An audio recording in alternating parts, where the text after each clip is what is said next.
Menteri KPP soal Jokowi izinkan ekspor pasir laut, ini bukan jual RI. Menolak penambangan itu, soalnya disitulah kami nangkap ikan. Kerja seorang nelayan kan, nelayan disitulah mata pencarian di laut. Kalau nggak bisa melaut ke darat, nggak mungkin mau merampok, kan gitu. Barangkali dalam jangka pendek memang ada potensi keuntungan ekonomi buat penerimaan negara, PNBP maupun pendapatan bagi daerah. Tetapi yang perlu kita perhatikan adalah sejauh mana nantinya dampak lingkungan itu akan berakibat terhadap kerugian ekonomi dan sosial kepada masyarakat, dan kemudian biaya yang nantinya harus dikeluarkan oleh pemerintah untuk melakukan perbaikan. Misalnya terjadi penggalian pasir laut yang sangat eksesif, kemudian mengakibatkan terjadinya abrasi, ya nanti dampaknya jauh lebih besar. Nah, biaya yang dikeluarkan, kosnya itu apakah akan jauh lebih besar daripada penerimaan yang diperoleh negara dalam jangka pendek.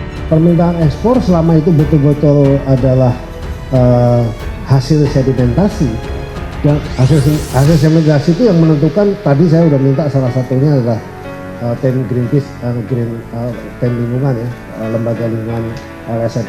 Kalau dia mengatakan ini benar-benar hasil sedimentasi, boleh aja penggunaannya, boleh dalam negeri, boleh keluar negeri, nggak apa-apa selama dia bayarnya mahal ke dalam negeri. Kok yang untung Johor melulu? Ya kan? Johor ngambilnya dari mana? Jangan-jangan ngambilnya dari kita juga. Ya kalau ngambilnya dari kita, mana tahu saya.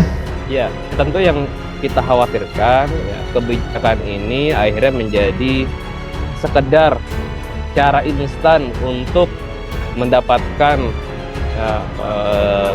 biaya logistik untuk kepentingan politik jangka pendek. Siapa yang bisa menjamin ini ada kong kali kong atau ada lobby-lobby tertentu untuk mendapatkan perizinan tadi yang sifatnya ilegal. Penerbitan izin tambang, aktivitasnya, lalu potensi kembali beraktivitas itu mengancam kondisi nelayan gitu ya, bagaimanapun gitu ya. Ketika wilayah tangkap nelayan diganggu aktivitas tambang, itu ikan-ikannya pasti pindah ke radius yang lebih luas gitu. Maka dia akan berpotensi mengakibatkan satu konflik dengan pengusaha yang menggunakan alat tangkap lebih canggih dan lebih besar gitu ya. Yang kedua, itu nelayannya bakal nggak berdaya dengan sumber daya yang ada dengan dia untuk melakukan aktivitas tangkap gitu. Pak Doni, Mas Doni mengatakan sampai jual negara, enggak lah, masa sih? Yang pasti reklamasi, ada permintaan reklamasi, ya. Di Surabaya ada permintaan reklamasi, di IKN ada permintaan reklamasi. Ngambil pasirnya dari mana? Ngambil buat reklamasinya dari mana? Mindahin pulau nggak boleh, boleh, tapi dari sedimentasi. Nah, untuk menyatakan itu apa? Dibuatlah TP ini. Lalu kemudian di mana sedimentasi itu? Kita bentuk tim kajian. Kita melihat tidak ada urgensinya sama sekali ya pemerintah untuk membuka keran ekspor pasir laut ini ya, karena untuk hal penanganan sedimentasi ini tentu yang harus dilihat adalah bukan di hilir, bukan hasil kerusakan lingkungan yang timbul akibat aktivitas ekonomi. Jadi pemerintah fokusnya di hulu, menyelesaikan sumber masalahnya gitu, bukan berangkat di hilir ya, mengambil jalan instan, melakukan pengerukan pasir laut tadi yang tidak bisa kita kontrol juga, mana pasir yang hasil sedimentasi, mana yang pasir murni yang memang bukan hasil sedimentasi. Setelah adanya penambangan pasir itu, hasil tangkap kita langsung turun drastis, Pak. Istilahnya biasanya kita pergi sehari-hari dapat yang kayak tadi atau 10 atau 12 kilo. Sekarang mencari 1 kilo atau 2 kilo itu udah sulit sekali, Pak. Bagaimana nanti mekanisme bargaining kita untuk menjual harga pasir dengan harga yang memang proporsional gitu. Kita juga harus punya harga patokan terhadap pasir ini. Ya, jangan karena menganggap ini pasirnya ada hasil sedimentasi, limbah, kemudian kita menganggap itu tidak bernilai, itu kan nilainya kecil. Tetapi bagi negara lain yang membutuhkan itu sumber daya yang sangat mahal gitu. Dan juga dalam konteks geopolitik, pemerintah juga perlu cermat adanya resiko ketika pemanfaatan pasir ini digunakan untuk memperluas wilayah daratan atau pulau-pulau yang selama ini menjadi sengketa, khususnya di wilayah ASEAN, di wilayah Asia.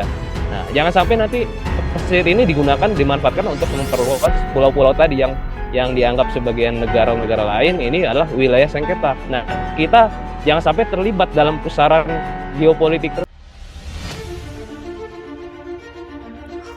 Menteri Kelautan dan Perikanan Sakti Wahyu Trenggono akhirnya buka-bukaan soal kebijakan Jokowi mengizinkan ekspor pasir laut lagi. Ia membantah kebijakan yang dilakukan Jokowi itu karena ingin menjual negara. Ini bukan menjual negara, ini tidak menjual negara, katanya kepada wartawan di kantor Kementerian KPP Rabu 31 Mei. Ia mengatakan pasir laut hasil sedimentasi yang dikeruk akan diutamakan untuk kepentingan dalam negeri. Hal ini utamanya untuk mendukung reklamasi, pembangunan IKN dan sejumlah infrastruktur. Ada permintaan reklamasi, IKN mengambil pasir dari mana? Ini boleh tapi dari sedimentasi, katanya. Pemerintahan Indonesia, tepatnya saat era Presiden Megawati Soekarno Putri, pernah melarang ekspor pasir laut. Larangan ekspor tersebut diatur oleh Menteri Perindustrian dan Perdagangan era Megawati Rini Sumarno melalui Kemenperin nomor 117 tahun 2003 tentang penghentian sementara ekspor laut. Dalam bait itu, Rini mengatur ekspor pasir laut dihentikan sementara demi mencegah kerusakan lingkungan yang lebih bagus, yang lebih luas berupa tenggelamnya pulau kecil. Penghentian akan ditinjau kembali adalah tersusunnya program pencegahan kerusakan terhadap pesisir dan pulau kecil. Namun, beberapa waktu lalu Presiden Jokowi mengizinkan ekspor pasir laut lagi. Izin tersebut tertuang dalam Peraturan Pemerintah Nomor 26 Tahun 2023 tentang pengelolaan hasil sedimentasi di laut. Dalam pasal 6 B tersebut, Jokowi memberikan ruang kepada sejumlah pihak untuk mengeruk pasir laut dengan dalih mengendalikan hasil sedimentasi di laut.